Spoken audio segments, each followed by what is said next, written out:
ubenya. Na medeo eko ahafo new months womo ye adwumakuo kese ba kwa honum no be say January ne beto dwase etu a na womo edidi dwuma no ayira na hwehwemu akoso ma nipa miensa womo ete womo no ye kase fia precourt abomoden aremande so monkonkotwekukumu na hwehwemu enko eso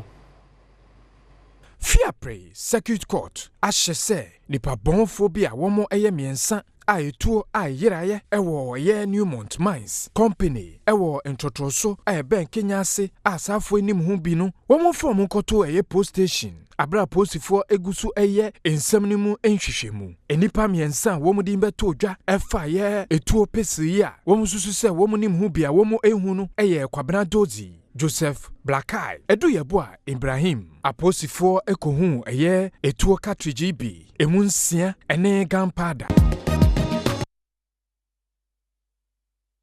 na mallam bia ene wono ene enipa bia na sabrante bakoka ne ho na mo ekobo okro no ewo juaboso no amye mpanyifo ene bambofo asoni mu omode no ekogina mranim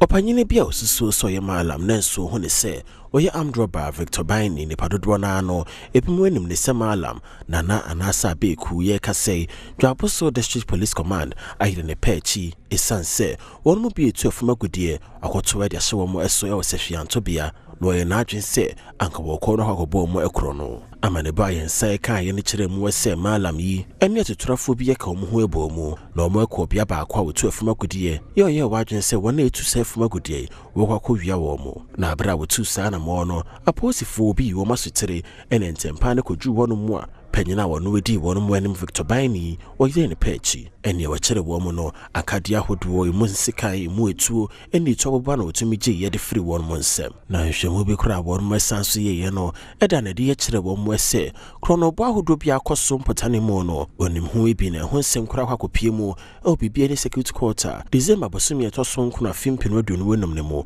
obesanso so atna sansem no weso se wo kaka de hyedia beye mfie mienu ani kronobo bi ekoso e odwaboso ekuro ne emu awiakete na osusu se Premtobre ni ena na nkrofo bi na nemo hye kira sa kronobo yi wode hyehyɛ so ekowie akire no wotutuo e wo no operation emu enam so ebo nipa ba akoma ne tin na no mo ensie do yesika so eso wo wiade koye na won mo kire no ewie ye no wo hyehyɛ se nkadwaboso magistrate court wode ne kwakopie mu ye kodi aposifo